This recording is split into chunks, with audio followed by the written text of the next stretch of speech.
যারা এই handle lock fitting করতে পারেন না তারা আমাদের এই ফুল ভিডিওটি দেখলে অবশ্যই সহজভাবে এই লকটি ফিটিং করতে পারবেন। প্রথমে আপনি মাছ সেন্টার দিয়ে দাগ নিয়ে দিবেন। দাগ নেওয়ার পরে লম্বা কতটুকু ভেতরে গর্ত হবে সেটাও একটু মাপ করে নেবেন।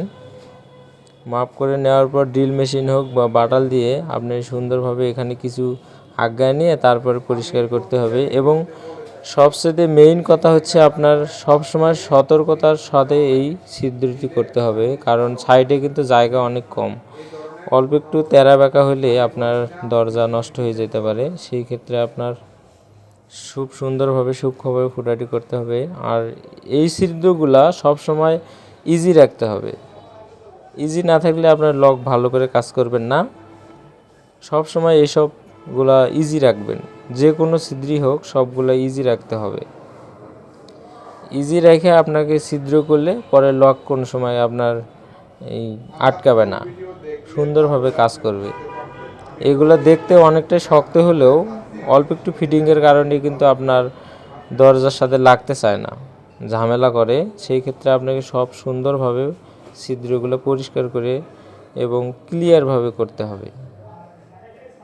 তারপর এখানে দুটো স্ক্রু দিয়ে ফিটিং করার পরে আপনার দরজাতে সুন্দরভাবে যে এরকমভাবে দাগ দিয়ে নেবেন চৌকাঠের সাথে।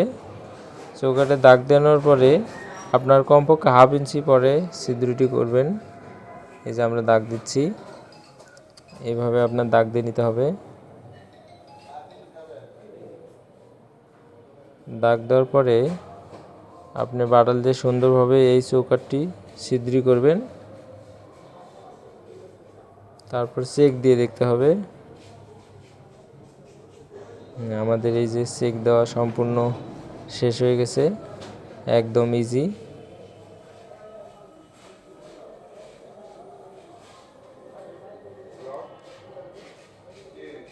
যে কোনো কেউ লকটি লাগাতে পারবেন, তবে সব সময় আমি বললাম যে ক্লিয়ার রাখবেন ছিদ্রগুলা, তাহলে আর সমস্যা নেই।